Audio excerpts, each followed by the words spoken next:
வணக்கம். இன்னைக்கு நாம சி ஷார்ப் கோடிங்ல ரொம்பவே முக்கியமான ஒரு கான்செப்ட பார்க்க போறோம். அதுதான் டைப் காஸ்டிங். வாங்க டைரக்டா விஷயத்துக்குள்ள போயிடலாம்.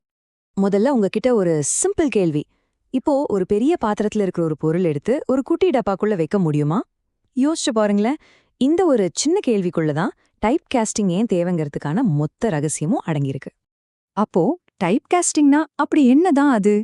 ரொம்ப சிம்பிளா சொல்லணும்னா ஒரு டேட்டா டைப்ல இருக்கிற வேல்யூவை இன்னொரு டேட்டா டைப்க்கு மாத்துறது தாங்க.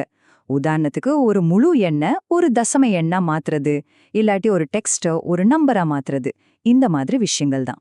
சரி, சி ஷார்ப் இதுக்கு எப்படி ஹெல்ப் பண்ணுது? இதுல பாத்தீங்கன்னா 2 மெயின் வழிகள் இருக்கு. முதல் வழி ரொம்ப ஈஸியான வழி. அது தானாவே நடந்துடும். நம்ம பெருசா எதுவும் பண்ண தேவையில்ல. அதுக்கு பேரு தான் இம்ப்ளிசிட் காஸ்டிங். இதை ஈஸியா புரிஞ்சுக்க ஒரு சின்ன கற்பனை பண்ணி பாருங்க. உங்க கையில ஒரு சின்ன கப்ல தண்ணி இருக்கு. அதை எடுத்து ஒரு பெரிய பக்கெட்ல ஊத்துறீங்க. என்ன ஆகும்? சிம்பிள். தண்ணி கொஞ்சம் கூட சிந்தாது, எந்த பிரச்சனையும் வராது. இம்ப்ளிசிட் காஸ்டிங்கும் கிட்டத்தட்ட இதே மாதிரி தான். ரொம்ப சேஃப், எந்த டேட்டாவும் லாஸ் ஆகாது. இப்போ இந்த கோடை ஒரு நிமிஷம் பாருங்க. myInt அப்படின்னு ஒரு இன்டீஜர் வேரியபிள்ல 9ங்கிற வேல்யூ இருக்கு. அது அப்படியே myDoubleங்கிற டபுள் வேரியபிளுக்கு அசைன் பண்றோம். இங்க என்ன நடக்குதுன்னா, சி ஷார்ப் ரொம்ப ஸ்மார்ட்டா தானாவே அதை 9.0 அப்படின்னு மாத்திக்குது. நாம எதுவும் ஸ்பெஷலா சொல்லவே இல்ல. பாத்தீங்களா, எந்த டேட்டாவும் லாஸே ஆகல. சூப்பர்ல. அடுத்தது நாம பார்க்க போறது இதுக்கு அப்படியே ஆப்போசிட். இங்க நாம கொஞ்சம் வேலை செய்யணும். நாமளே இன்ஸ்ட்ரக்ஷன் கொடுத்து டேட்டாவை இப்படிதான் மாத்தணும்னு சொல்ல வேண்டியிருக்கும். இந்த முறைக்கு பேர் தான் எக்ஸ்பிளிசிட் காஸ்டிங். சரி, இப்ப அதே தண்ணி உதாரணத்துக்கு வருவோம். ஆனா இந்த தடவை ரிவர்ஸ்ல யோசிப்போம். ஒரு பெரிய பக்கெட் நிறைய தண்ணி எடுத்து ஒரு சின்ன கப்புல ஊத்த முயற்சி பண்றீங்க. என்னாகும்? நீங்க எவ்வளவுதான் ஜாக்கிரதையா இருந்தாலும் கண்டிப்பா தண்ணி வெளியே சிந்திடும் இல்லையா? அதாவது சில டேட்டா லாஸ் ஆக வாய்ப்பு இருக்கு. இந்த கோட் சாம்பிள பாருங்க, உங்களுக்கு விஷயம் பளிச்சுன்னு புரிஞ்சிடும்.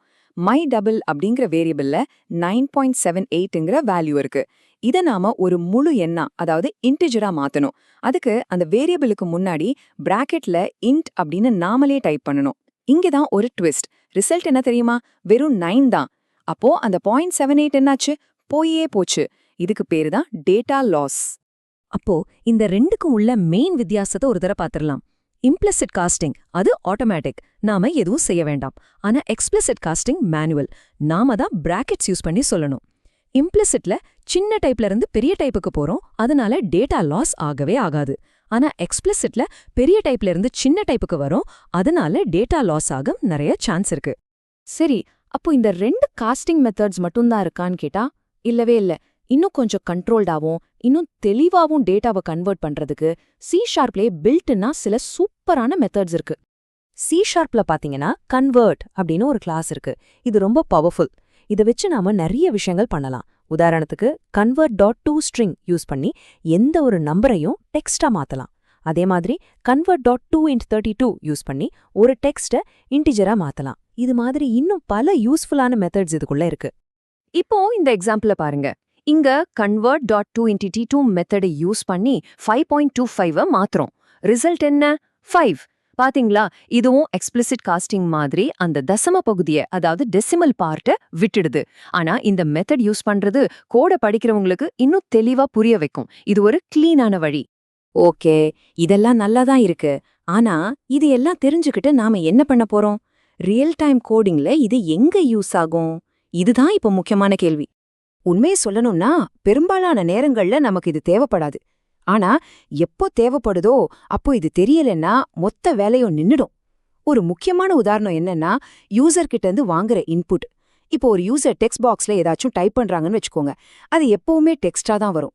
அதை நாம கணக்கு போடுறதுக்கு யூஸ் பண்ணணும்னா கண்டிப்பா அதை நம்பரா மாத்தித்தானே ஆகணும். சரி, இப்போ இந்த செஷனோட கடைசியில உங்களுக்கு ஒரு சின்ன கேள்வி. ஒரு யூசர் அவங்களோட வயசை ஒரு டெக்ஸ்ட் பாக்ஸ்ல என்டர் பண்றாங்கன்னு கற்பனை பண்ணிக்கோங்க. நீங்க அந்த வயசை வாங்கி அதை வச்சு ஒரு கால்குலேஷன் பண்ணணும். அப்போ நீங்க என்ன மாதிரியான டேட்டா கன்வர்ஷன் அங்க பண்ணுவீங்க? யோசிச்சு பாருங்க, பதில் உங்களுக்கே தெரியும்.